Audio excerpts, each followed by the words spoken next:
Assalamualaikum warahmatullahi wabarakatuh. Kami dari kelompok 7. Baiklah, saya Hafsah Puspitasari dengan NIM 2030202233 dari kelompok 7 beserta rekan saya saudari Mia Ausoni Khotimah dengan NIM 2030202224 dan juga saudara Reno Sarno dengan NIM 2030202247 akan memaparkan materi mengenai sujud syukur, sujud sahwi, dan sujud tilawah.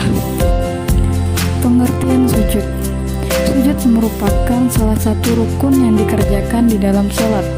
Sujud dilakukan 2 kali pada setiap rakaat sholat, yakni setelah rukuk dan duduk di antara 2 sujud. Meskipun sujud merupakan gerakan di dalam sholat, di luar sholat ada beberapa sujud yang dianjurkan agar dilakukan oleh seorang muslim, yaitu yang pertama sujud syukur, yang kedua sujud syahwi, dan yang ketiga sujud tilawah.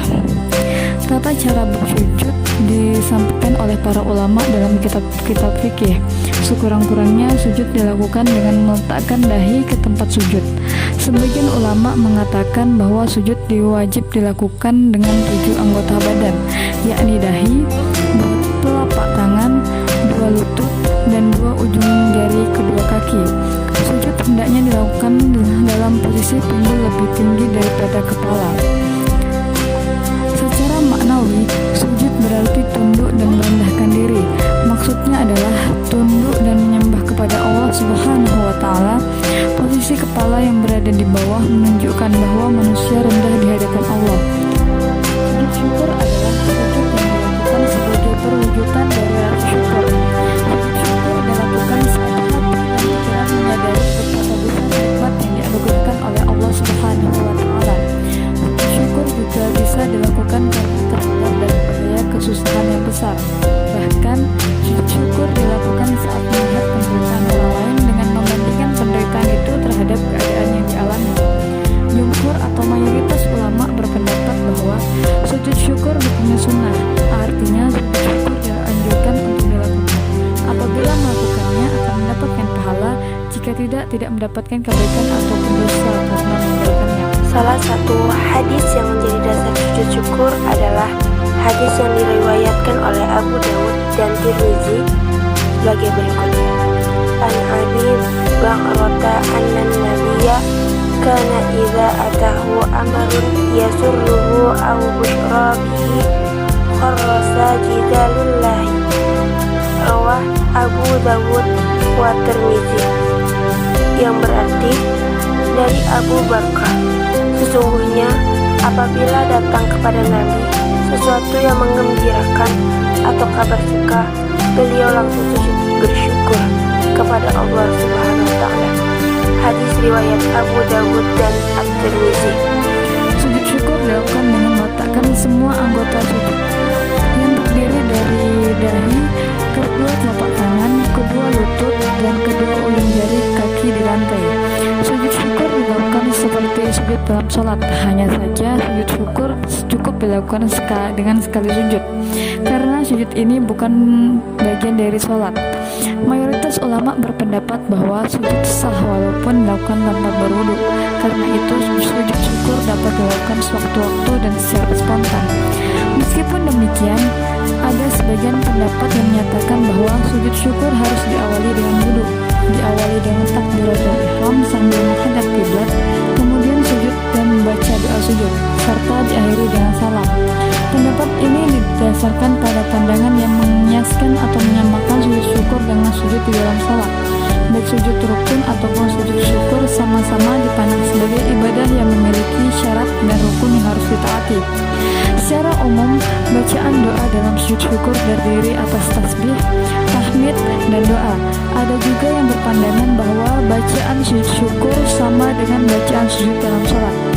Selain itu, ada sebagian pandangan yang berpendapat bahwa bacaan sujud syukur sama dengan bacaan sujud tilawah yang dianjurkan oleh Nabi Muhammad SAW. Baiklah, di sini selanjutnya saya Mia Ausoni Khotimah akan melanjutkan penjelasan yaitu sujud sahwi. Secara bahasa, sujud sahwi berarti lupa terhadap sesuatu atau lalainya hati terhadap suatu perkara. Sujud sahwi merupakan sebutan untuk dua sujud yang dilakukan oleh orang yang sholat untuk menggantikan kesalahan yang terjadi di dalam sholatnya karena lupa. Terdapat perbedaan pendapat di antara ulama tentang hukum sujud sahwi. Ulama-ulama di Indonesia pada umumnya berpendapat bahwa hukum sujud sahwi itu sunnah. Namun ada sebagian yang berpendapat hukum sujud sahwi menjadi wajib apabila yang terlupakan merupakan rukun salat yang sifatnya wajib. Ada beberapa riwayat yang menceritakan tentang sujud sahwi yang dilakukan oleh Rasulullah SAW. Salah satu hadisnya yang diriwayatkan oleh Imam Muslim sebagai berikut. An Abi Sa'idil Khudri qala Rasulullah idza syakka ahadukum fi salatihi falam yadri kam shalla salasan am arba'an falyatrahi saka wal yabni ala mastaiqana summa yasjudu sajdataini qabla an yusallim. Rawah Abu Muslim. Dari Abu Sa'id Al-Khudri, ia berkata, Rasulullah SAW bersabda, apabila salah seorang dari kalian ragu dalam sholatnya dan tidak mengetahui berapa rakaat dia sholat, 3 atau 4 rakaat, maka buanglah keraguan dan ambillah yang pasti. Kemudian sujud 2 kali sebelum salam. Hadis riwayat Muslim. Hadis di atas menyebutkan salah satu sebab dilaksanakannya sujud sahwi, yakni ragu jumlah rakaat yang dikerjakan. Jika terjadi kondisi seperti ini, jumlah rakaat yang sedikit dijadikan sebagai ukuran. Seandainya rakaat betul-betul kurang, sujud sahwi menjadi penggenap rakaat yang kurang itu. Sementara jika rakaat berlebih, sujud sahwi sebagaimana dikatakan oleh Rasulullah SAW menjadi penghinaan bagi setan. Sebab dilaksanakannya sujud sahwi yaitu ada 4 sebagai berikut. Yang pertama, ragu jumlah rakaat yang dikerjakan. Yang kedua, rakaat yang dikerjakan kurang. Yang ketiga, rakaat yang dikerjakan berlebih. Dan yang keempat, lupa tahiyat awal.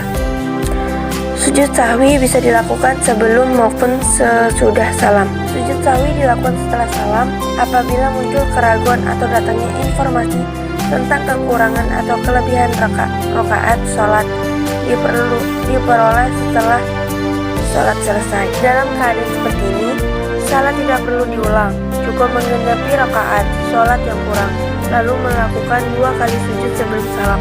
Jika kasusnya terjadi karena kelebihan rakaat, cukup bertakbir kemudian sujud 2 kali dan diakhiri salam. Baik sebelum maupun sesudah salam, sujud sahwi diawali dengan bacaan takbir, diiringi gerakan sujud, bangkit duduk, iftirasi di antara 2 sujud.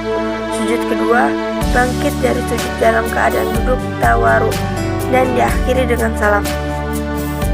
Bacaan sujud sahwi menurut sebagian pendapat sama dengan bacaan sujud yang dibaca dalam sholat.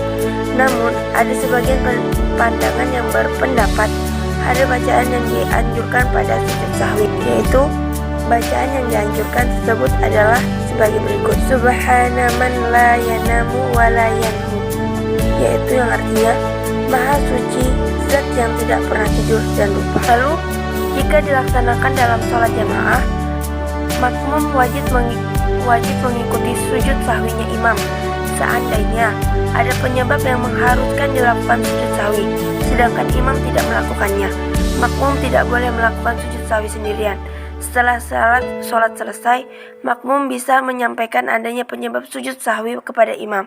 Setelah itu, baru dilaksanakan sujud sahwi bersama. Baiklah, materi selanjutnya yaitu sujud tilawah. Secara bahasa, sujud tilawah berarti sujud bacaan. Sujud tilawah dilakukan ketika membaca atau mendengar ayat-ayat sajadah atau ayat as-sajadah. Sujud tilawah dapat dilakukan di dalam salat ataupun di luar salat. Jika dilakukan di dalam salat, sujud dilakukan mengikuti imam. Jika imam sujud ketika membaca ayat sajadah, maka makmum ikut sujud. Jika imam tidak sujud, makmum juga tidak sujud.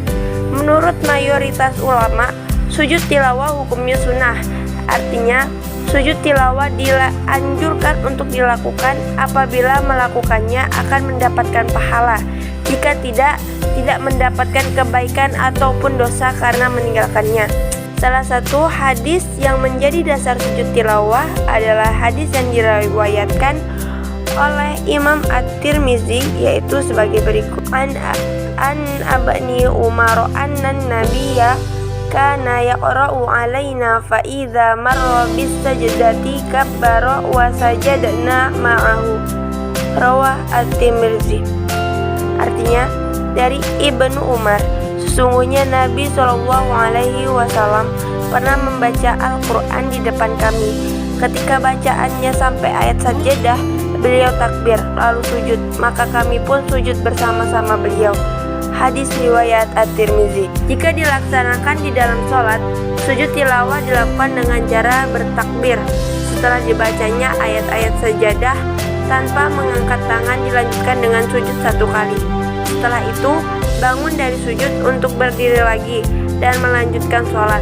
Jika bacaan ayat Al-Quran dalam sholat belum selesai, bacaan dilanjutkan sampai selesai, kemudian dilanjutkan ruku. Adapun jika bacaan ayat sudah selesai, setelah bangun dari sujud langsung dilanjutkannya dengan ruku. Sementara itu, jika dilakukan di luar sholat, ada beberapa pendapat sebagai berikut. Yang pertama, pendapat yang menyatakan bahwa sujud tilawah baik di dalam maupun di luar sholat harus dilakukan dalam keadaan suci dari hadas dan najis. Yang kedua, pendapat yang menyatakan bahwa pelaksanaan sujud tilawah di luar sholat tidak mensyaratkan keadaan suci dari hadas dan najis. Adapun bacaan sujud tilawah sebagaimana diriwayatkan dari Aisyah dalam hadis yang diriwayatkan oleh Imam At-Tirmizi adalah sebagai berikut. Sajada wajhiya lilladzi khalaqahu wa syaqqa syam'ahu wa basyarahu bihaulihi wa quwwatihi, yang artinya wajahku bersujud kepada zat yang menciptakannya dan menjadikan untuk pendengaran dan penglihatan dengan kekuasaan dan kekuatannya. Itulah tadi penjelasan dari saya. Akhiri, wassalamualaikum warahmatullahi wabarakatuh.